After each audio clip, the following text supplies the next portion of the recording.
justice against one? Is it a justice against all? Today, I mourn the death of justice. Won't you mourn with me? So today we'll be talking about not just the Ahmaud Arbery case, but two content creators' reactions to them, why their claims and arguments are kind of dumb in my opinion, and on top of that we'll be discussing, of course, what happened that day. I had initially wanted to create a video dedicated to what happened in the Ahmaud Arbery case, but due to time constraints and other factors, I've decided against that. However, I will be linking down below the research and citations for that video that I initially wanted to make that I am now instead using for this one. What you should be able to understand after this video, after looking at the sources, is generally a pretty comprehensive understanding of the Ahmaud Arbery case as we understand it now. But yes, I will be addressing two content creators, one being Atheism is Unstoppable, and the other being the Hodge twins formerly, I think now they're called the Conservative Twins. The bulk of this video will be dedicated to Atheism is Unstoppable, henceforth known as AIU, and the very end I will be talking about a clip from the Hodge twins. So sit back, relax, take your corona medication, and enjoy.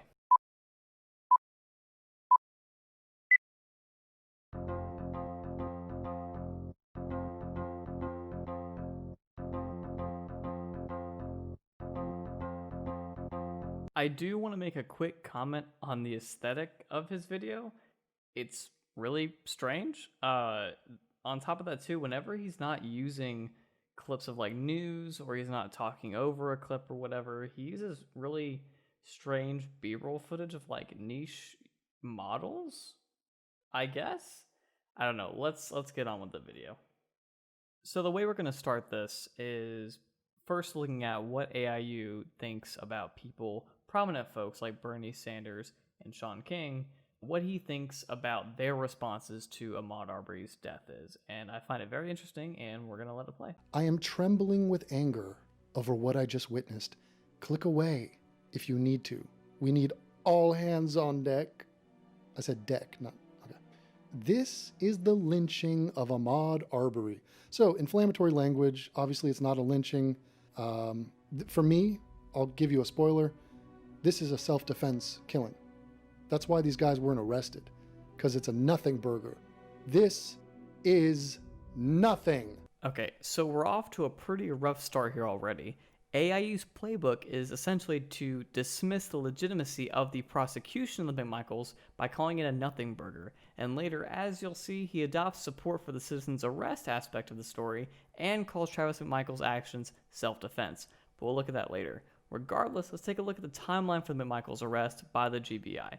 So on May 5th, Prosecutor Durden formally requested the GBI to investigate the incident. That's the same day the video of the shooting leaked. The following day, GBI Kingsland office officially launched their investigation, and then May 7th, the next day, they arrest Travis and Gregory McMichael on charges of murder and aggravated assault. The GBI director, Vic Reynolds, told reporters, "We base our decisions on two things. One are facts and the other is the law. Whatever the facts are, we apply the law. I'm very comfortable in telling you there is more than sufficient cause for felony murder."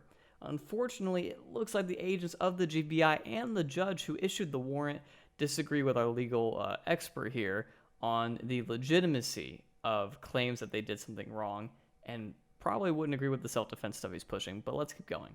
To this point. Yes. Dr. Russo with Action News, Jax. What did the GBI see during their investigation that the Waycross PD didn't see during their 2 months with this case that led you guys to make an arrest and them not to? You know, I can't answer what another agency did or didn't see, but I can tell you that based on our involvement in this case, considering the fact that we were hit the ground running Wednesday morning, and within 36 hours we had secured warrants for 2 individuals for felony murder, I think that speaks volumes for itself, and that the probable cause was clear to our agents pretty quickly.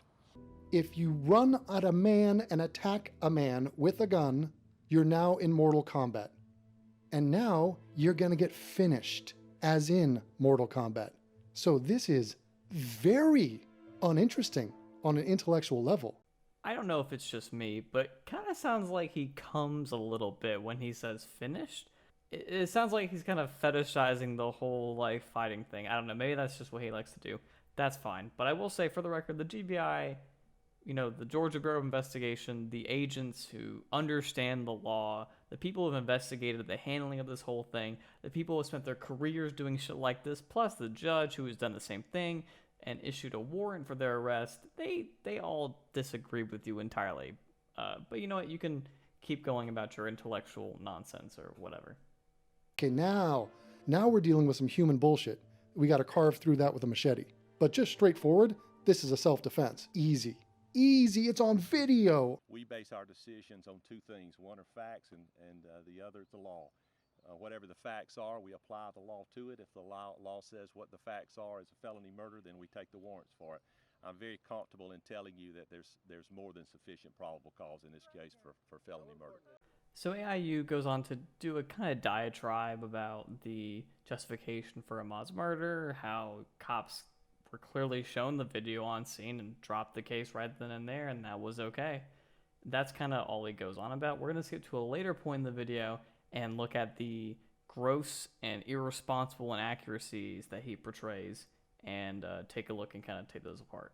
So this is the second time that they had taken their truck, rolled in front of him. They're telling him to stop. Stop, please stop, stop. The guy's not respecting their authority. So AIU's argument tends to really rely on this authority thing. So he says the McMichaels have authority because they have guns, and it's most likely the case that Ahmaud committed a crime, therefore they were in the right. That's pretty much his argument, and it's wrong for a variety of reasons, but let's kind of attack this authority thing for a second. So while you could say that the McMichaels had the authority to do any number of things because they had guns, Ahmaud Arbery, in his case, had all the authority to try and defend himself. He was being pursued by people with guns and trucks, and he has every legal right to attempt to defend himself. You can't really know what he was thinking or what his intent was in that house based on the facts.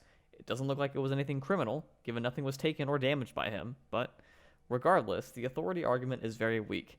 And it goes both ways. Ahmaud had the authority to defend himself as well. Perhaps we should examine why the McMichaels put him in that position in the first place, or if they were justified in doing so, which is what we're going to do right now. So, AIU and other people have used the citizen's arrest argument before, but the question is, does that hold up to scrutiny? So let's take a look at what the actual grounds for a citizen's arrest are, the stipulations. So, per Georgia law, a private person may arrest an offender if the offense is committed in his presence or within his immediate knowledge. If the offense is a felony and the offender is escaping or attempting to escape, a private person may arrest him upon reasonable and probable grounds of suspicion. So, what offense was committed? Per the 911 phone calls, we know that they called after seeing Ahmaud running and going into a house and then leaving.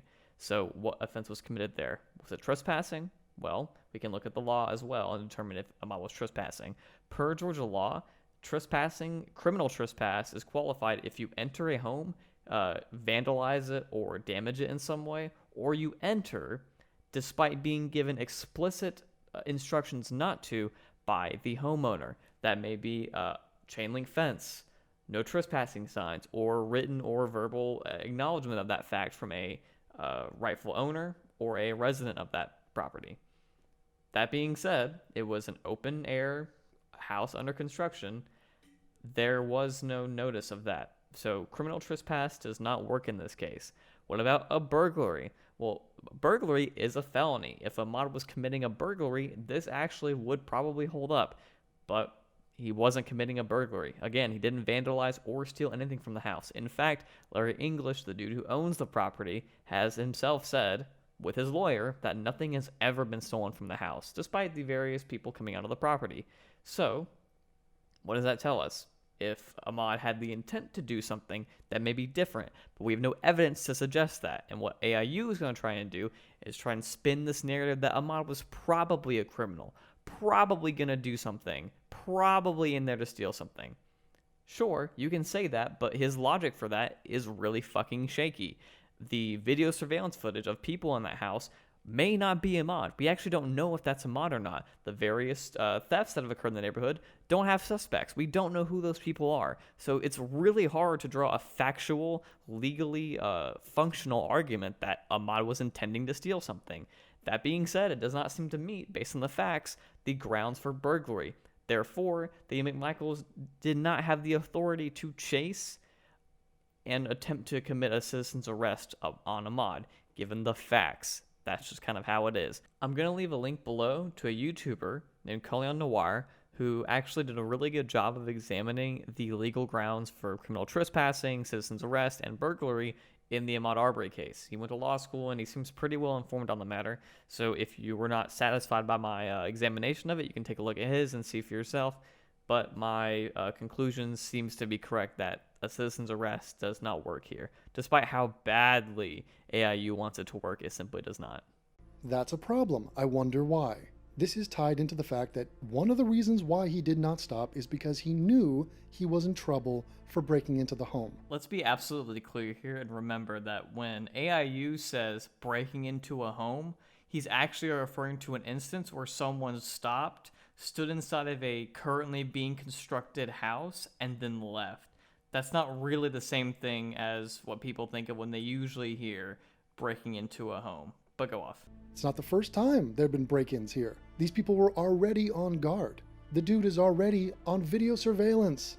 Multiple people had called 911 reporting the suspicious behavior of this dude.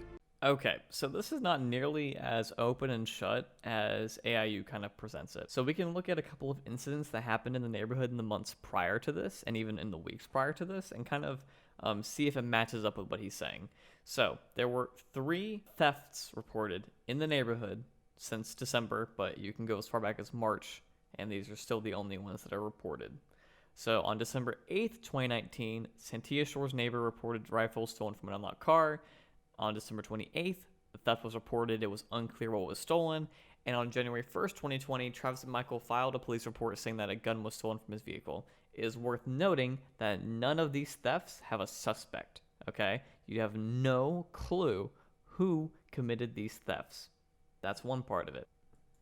The other component of this would be a February 11th encounter that Travis McMichael had with 911. So he called to report trespassing on the construction site property. This is where he claims to have seen the man reach into his pocket and he was unsure if he was armed or not. Another neighbor and Gregory McMichael joined in the search for the man in the neighborhood. Larry English, the owner of the property, had installed security cameras due to an issue of trespassing on the property. That night, his cameras were pinged. The camera footage showed a black man of slender build standing at about 6 feet tall. This is the 911 phone call that AIU was talking about, besides the ones on the day of, but they were already chasing Ahmaud at that point, so they're not really relevant. So for him to try and paint this as all being Ahmaud is really silly, okay?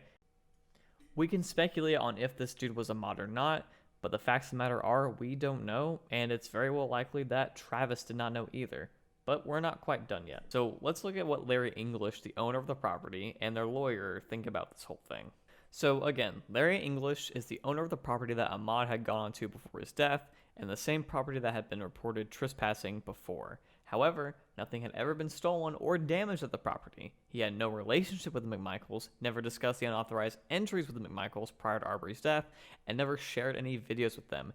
English's attorney released a statement saying nothing was ever stolen from the property, even if theft or damage had occurred. However, the Englishes would never have wanted a vigilante response. The Englishes did not know the McMichaels, the Englishes never enlisted the McMichaels to do what they did, and do not want to be a part of any effort to justify their actions.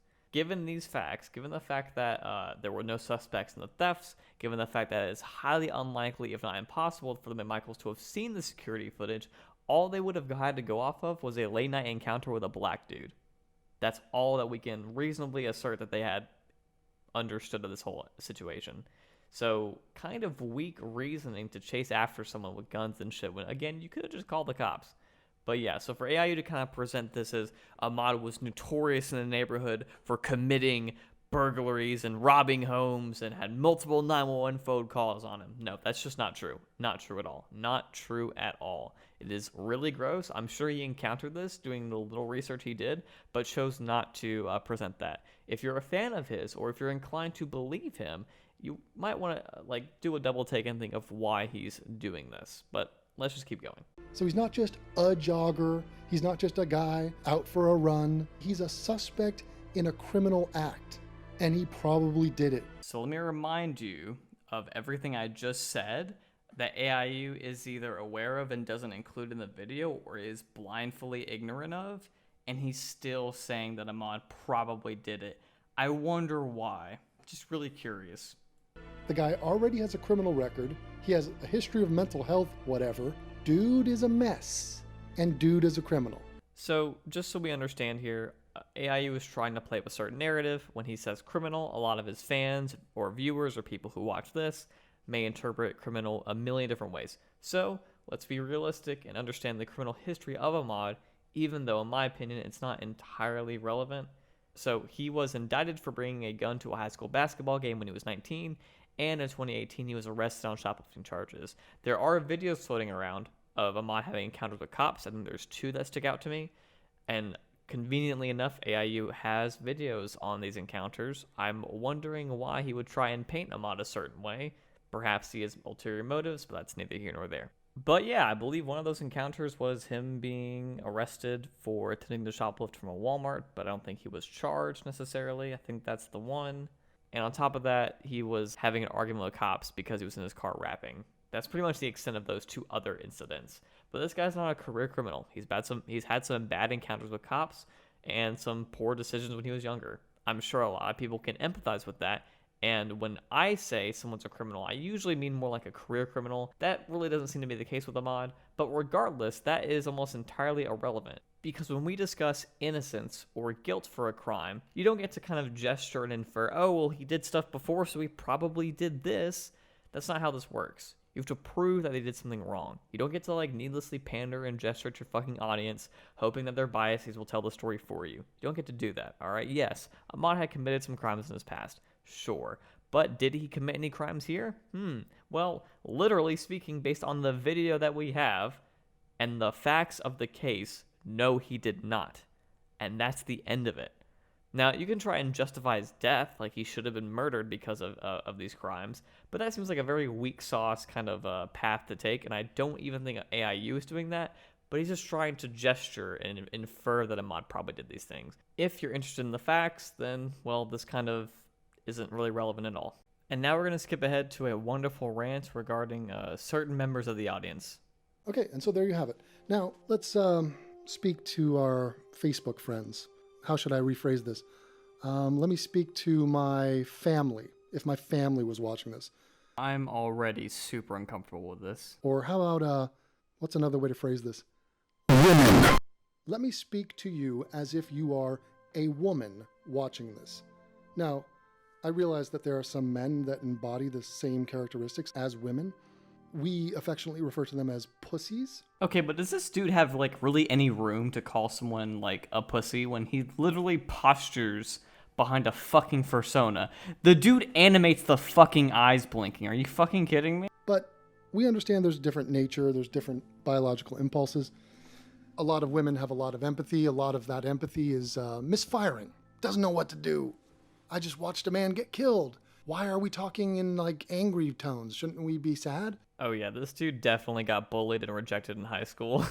But on a serious note, this is really cringy. I don't know why he's doing this. This bit is just not funny. But I suppose to some people it might be, but I just think it's cringy. Okay. Women, I am sad that a man is dead. I am against death.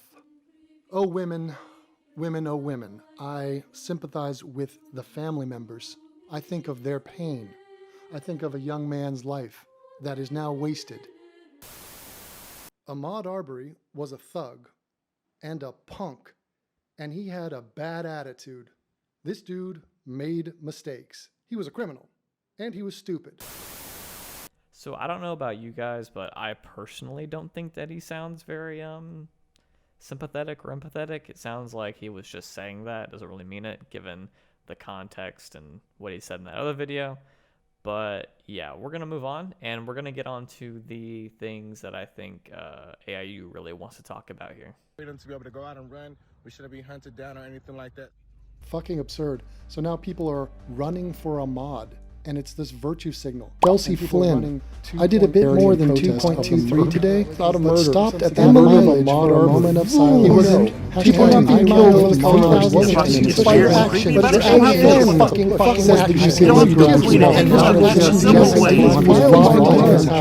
Okay, I apologize for exposing you to that mess, but it is to kind of dramatically illustrate a point. He complains about Twitter posts from people quite a lot in this video.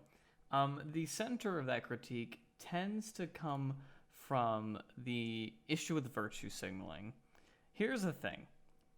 People are expressing their support for a certain cause.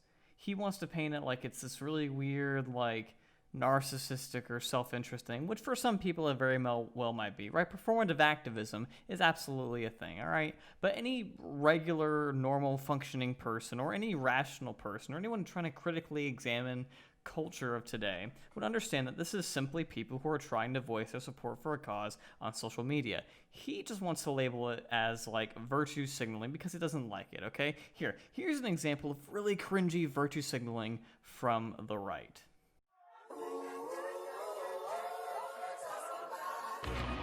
This is America. Don't got you slipping up. Look how I'm living up. Police be tripping up. Yeah, this is America. Guns in my area. I got the strap. Now they always say congratulations. This is America. Work so hard for don't got you slipping up. Don't got you slipping up. Look what I'm whipping up. This is America. Don't got you slipping up. Don't got you slipping up. So, cringy TikTok videos aside, this really isn't relevant at all. Him getting mad at people on Twitter does nothing to contribute to his points, doesn't address anything, and it's also just not argument. He's just getting mad at pixels, which, for as much as he rips on women about being emotional, he sure does lose his cool at strangers on the internet expressing their opinions. He's basically just, like, yelling at pixels at this point. And it's kind of sad. But you know what? That's fine. He can keep LARPing as a calm, cool, and collected dude if that's what he wants. We're actually going to move on, though, and talk about another aspect of this video where he tries really hard to point to some double standard towards white people who are killed while jogging. Let's take a look.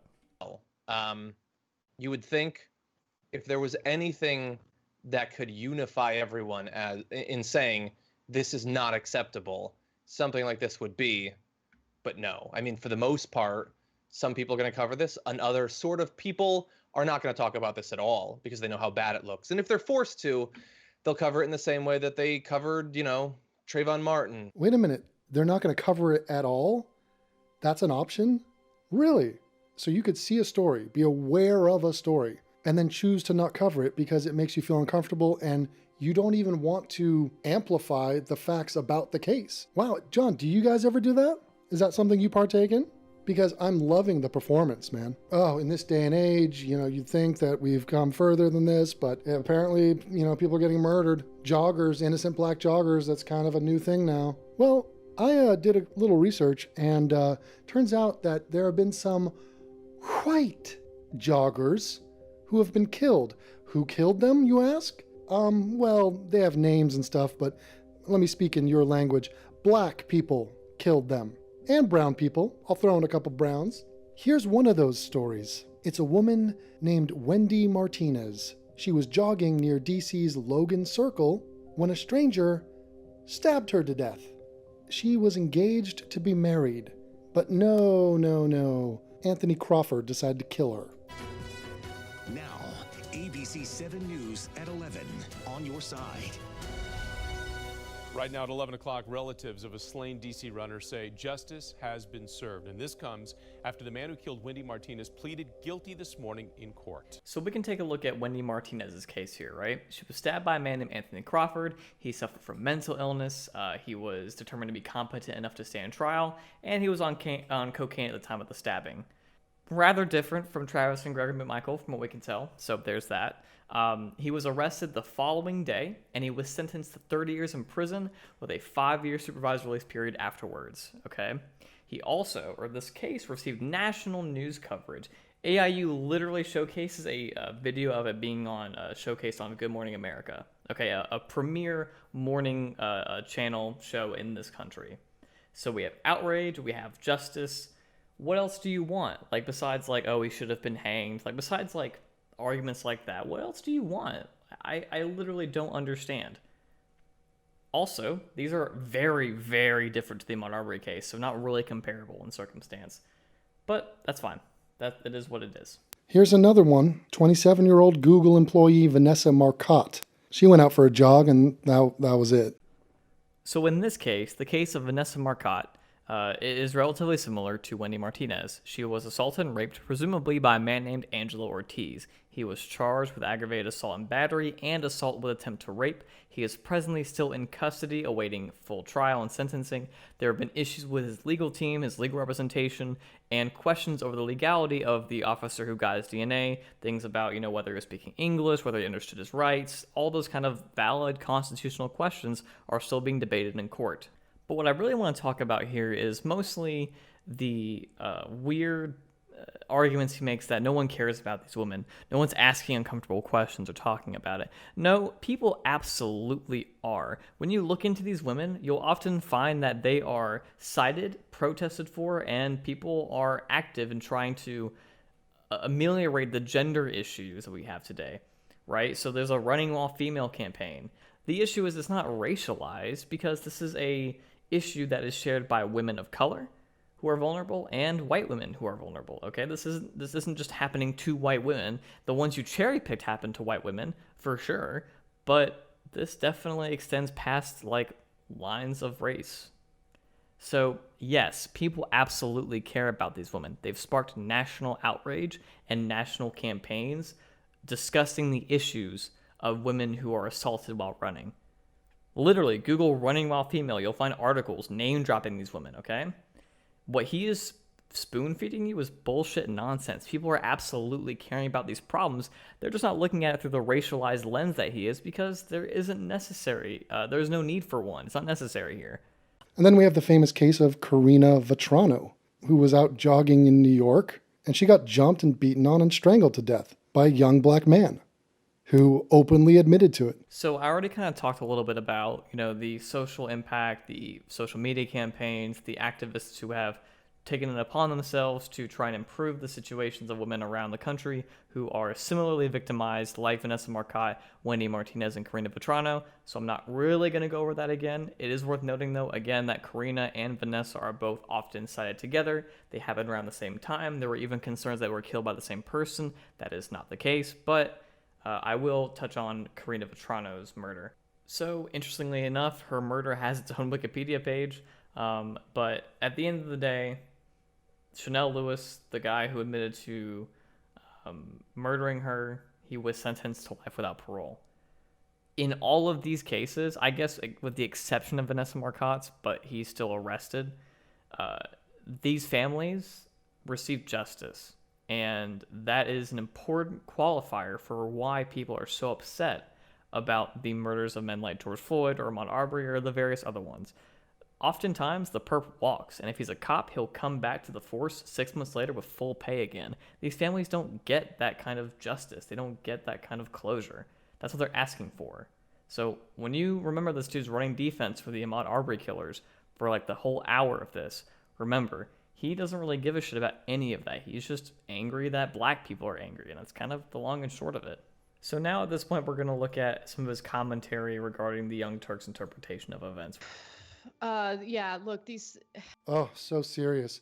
Anna, God, swap out your tampon. This dude is a real big fan of like just shitting on women when it's like comedically convenient for his video, but as soon as people start talking about like race-related crimes, he panders as if he's defending white women.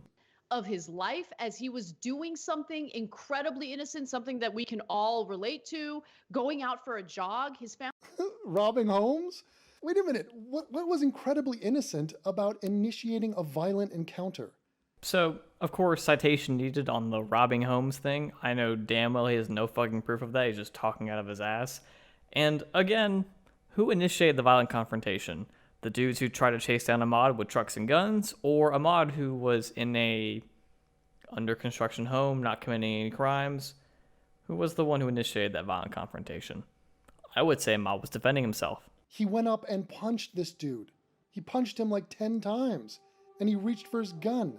And if he got the gun, we, can predict what he would have done with it. Oh, but no, remember the jogging. The jogging! He was an innocent jogger. He wasn't an innocent jogger. You're a fucking idiot, Anna. Anna Kasparian, listen to me. Wherever you are in the world, let this stay on the internet forever. You're fucking dumb. A second, but again, like, by the way, the same guy, Barnhill, started bringing up stuff that the victim here allegedly did in high school. Mm-hmm. Why are you bringing that up? Of course. Why are you bringing up his past? You're not even going to say his criminal past? It wasn't alleged. He did commit crime in his past. He has a record. Why are we bringing up the criminal record of a dude who was engaged in another criminal act? And that's why he was being pursued? Because it's utterly relevant, Anna. That's why.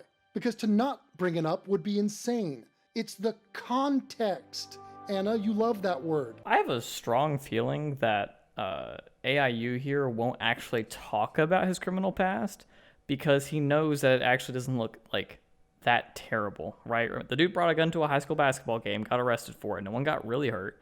And one of the agents had their wrist sprained or something. And then the other crime was shoplifting in 2018. These aren't really that bad. And again, if anyone's justice system is fucked up or anyone's perception of justice is fucked up, it's AIU's. He's trying to use someone's milquetoast criminal past to infer that they may have done something wrong. Something as serious as burglarizing people's homes, which by the way did not happen here, or to try and infer that he might have done something or would have done something, which is the weirdest mental gymnastics I've ever seen anyone do. So yeah, no, it's not entirely relevant here when trying to determine guilt of a currently committed crime. This implies that people can't change over time, which is obviously not true. So this is fucking stupid. He was gunned down while he was jogging. It's disgusting. No, he was gunned down while he was attacking a man who was trying to detain him for having committed a fucking crime. So number one, no crime was committed. That's the big problem. And number two, the citizen's arrest would not have been valid because no crime was committed.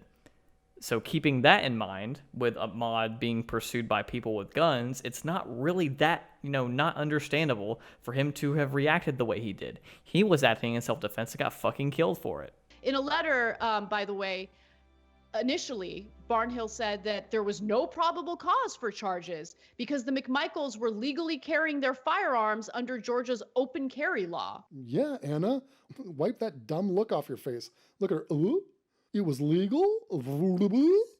Oh, okay. So I didn't know that the open carry law extended to people being allowed to just gun down whoever they want. Is that what the open carry law in Georgia is? This is crazy. Now, how detached are we from the reality of the video? This woman has seen this video. You could just kill whoever you want, I guess. Is that what that was? Is that what happened there? Thank God we have a court system. A court system that, by and large, probably would not agree with you. Okay. Okay, I have grown tired of looking at his rat-like face, and I will get to a summarization of what we have seen here. No one gives a shit about a killing. People die all the time. News reports come and go. We don't research it. That's fucking obvious. We don't care. It's like, whatever. Send me a viral cat video. I'm not interested. The reason why this story has been given light is because they think it's an act of white people being racist against a black person. Because in this universe, nothing, literally nothing, can happen to a black person and it not be construed as racist. Especially when the person doing something was the white person. The problem is, this video does not represent what they think it represents. The white people in question, all they did was defend their own lives. Ahmaud Arbery decided to break into homes. Ahmaud Arbery decided to run away. It was Ahmaud Arbery who decided to not follow their commands and to attack the man, thus initiating a lethal conflict. And so I'm not impressed with the women of the world. who will share something on their timeline like, oh, I stand with Ahmaud, I run with Ahmaud, hooray for Ahmaud, oh, racism bad. It's all frigging bullshit. And it really triggers me when they pretend that they're actually concerned about any brand of violence. So if you say, I'm against killing and that's why I hate whites killing blacks, oh, sister, spare me. I've got multiple hours of convo to run by you. In other words, you don't actually believe what you just said. Otherwise, you'd be up at arms and screaming at the black community for their transgressions, their acts of violence. But what underlies all of the energy, the outrage, the venom that we see is one simple notion, and it can be boiled down to this: fuck white people. So I'm not really surprised that someone who kind of looks at Twitter posts of people and gets really mad is coming to this conclusion. Pulling apart the aspects of racism in America is a very complicated subject and deserves its own video, frankly. But I will point this out. So nowhere in these protests on BLM, even like the Black Panthers, none of that has ever been fuck white people. It's always been about trying to get equality in the justice system for black folks, which has not been the case. If you disagree with it, that's fine. It's not really fine because it's wrong on a factual level, not just morally. So with that being said, this whole idea that it's all about saying fuck white people might be your perspective if, like I said, all you look at is Twitter posts. But when you examine like sociological data that analyzes how likely you are to get hired if you're black, or how likely your name will affect your hiring abilities, how disproportionate the black and white incomes are, look at historical examples like the actual impact of slavery, the impact of segregation, the impact of Jim Crow laws, you can kind of see that perhaps black people and other people of color in this country do have a grievance, a genuine grievance with the American government, and that's not completely, not understandable. In fact, I would hope most people would agree that's a justified reason to be angry. So this whole making white people the center of everything is a really stupid attitude. And I would hope that he changes his perspective upon doing research, but I highly doubt AIU is actually doing research beyond reposting 1350 memes. And also, just kind of a reminder, white women can't even post on Twitter their like expressions of solidarity with Ahmaud Arbery and such, nor can black people protest peacefully without this dude getting his fucking panties in a bunch. So I don't really know what bar he's setting, but it's not really a passable one. It's kind of like the Colin Kaepernick kind of situation where if all you do is kneel at a football game, you get death threats, you get told to be thrown out, out of a job, you get thrown out, you get your whole career thrown out. And then when people peacefully protest, well, there is no reason to peacefully protest. Like, there is no bar with which black people in this country can protest and white people not get all uppity about it. Why the details of open carry laws and citizens' arrests and self-defense and, I don't know, what was the angle and who shot first and where? Was he robbing? Did we know he was robbing? What? Doesn't matter. Forget the details. They're wrong. They're always wrong on the details. As in, their case is always bullshit. The dude is never the angel. The white guy is almost never in the wrong because it doesn't matter.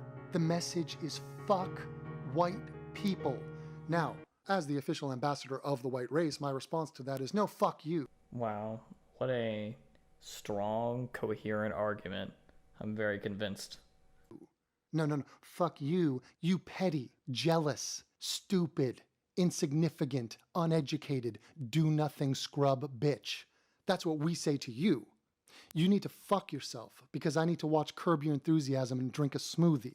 Okay, those things need to happen while you scream, oh, death to the whites. I've been in plenty of like lefty circles before, and no one's ever really had the sentiment. I mean, they might tweet it. It's kind of funny, especially when like assholes like this guy get really mad about it. But like, I don't know, dude, get some thicker skin. These people are out here fucking dying, and all you're worried about is people getting mad at white people on Twitter. Grow the fuck up. This is literally privilege in action, okay? Yeah, keep bringing fists to a gunfight. Smart. Real smart. And hey, Ahmaud, why don't you stop breaking into houses and get a job? How about that, Mr. Black Forest Gump? Jackass. I am sad that a man is dead.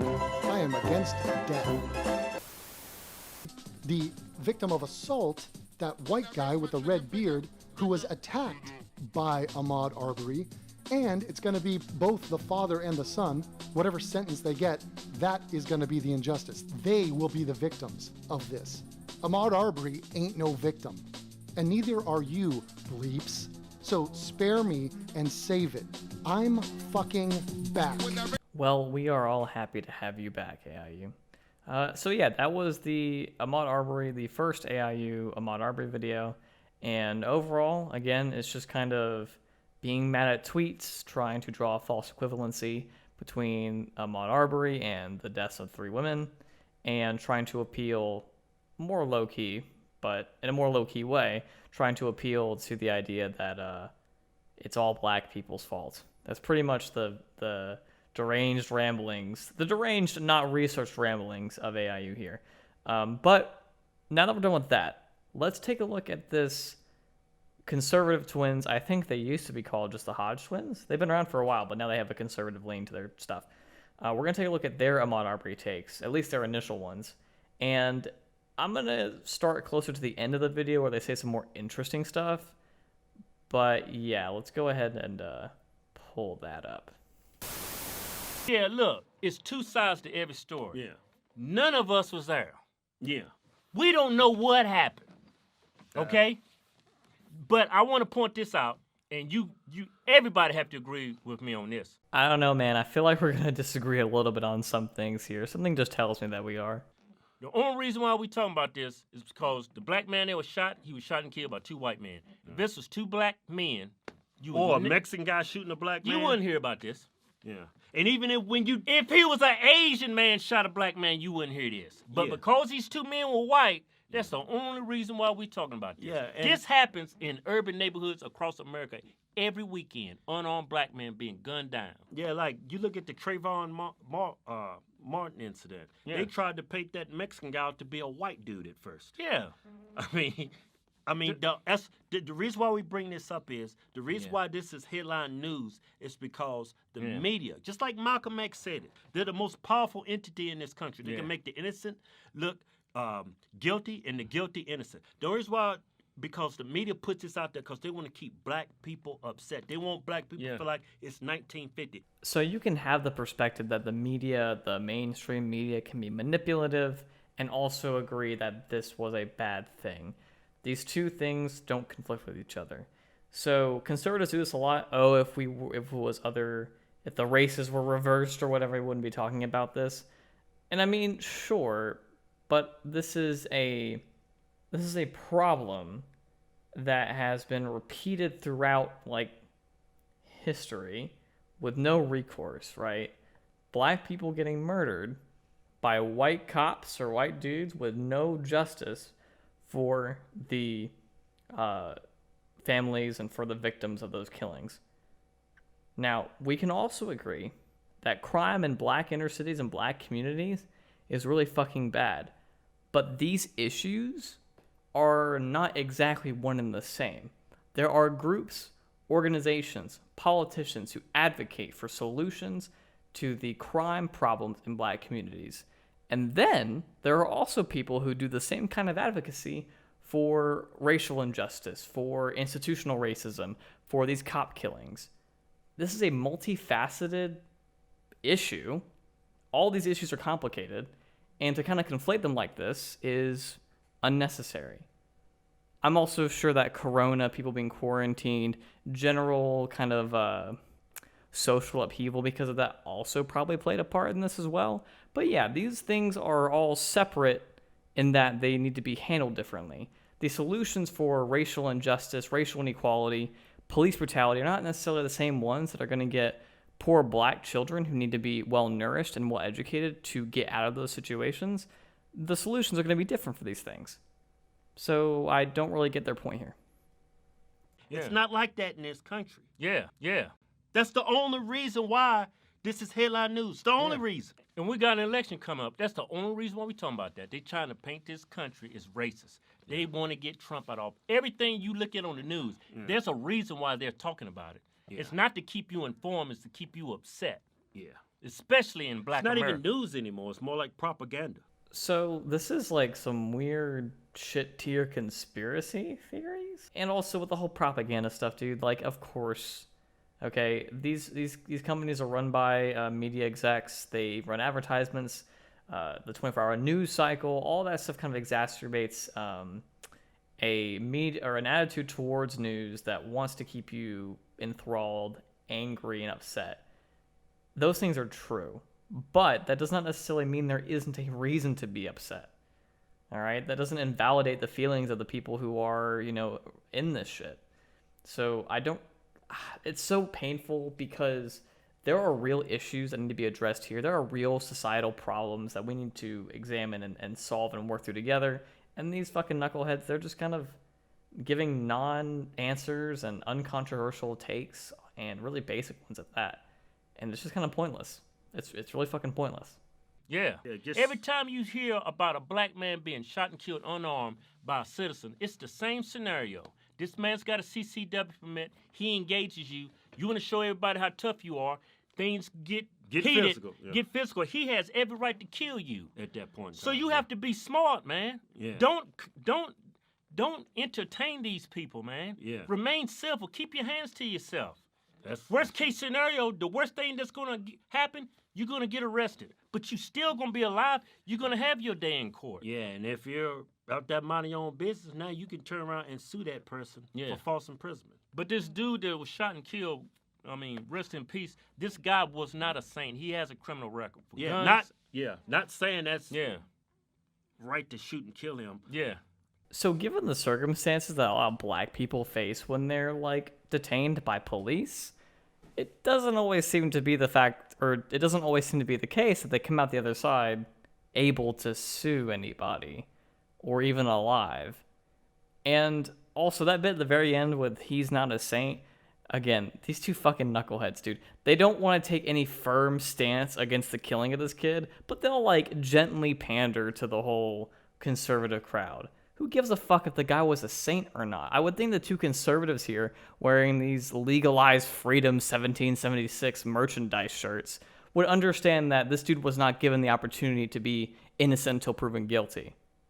I would have thought that'd be the case, but apparently the fuck not. Yeah, but it might go towards the motive why he was in that area. Yeah. We don't know. Yeah, I'll just say this. Look, bad stuff sometimes happen to good people. Yeah. Right? But bad stuff always happen to bad people. Yeah. So we just don't know at this point in time on what side, Ahmaud's going to fall on. Yeah, we don't know what side these two white men is going to fall on. We don't know yet. They've been arrested, but hey, they're going to have that day in court. Yeah. And then everybody's going to hear the facts. Yeah. Yeah. Okay, and that about wraps it up here for this video. If you like the content, leave us a like, subscribe. If you have some critiques, criticisms, corrections, all that good stuff, then leave a civil comment in the description box below. No triple parentheses allowed, and no bad 1350 memes. None of that nonsense. Thank you for watching. I do appreciate it, and I will catch you on the flip side. Yeah. Just cleaning my carry piece here. My SIG P238.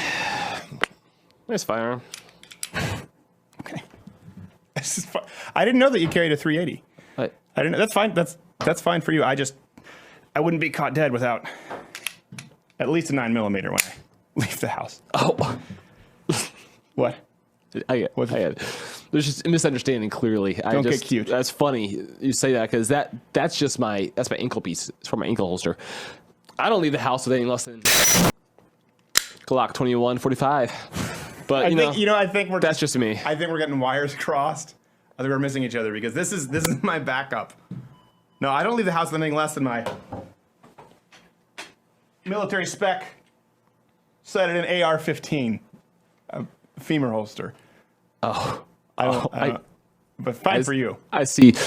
It might be fine for you. I mean, if target acquisition isn't a problem, but for me personally, I don't leave the house with anything less than fully loaded bazooka.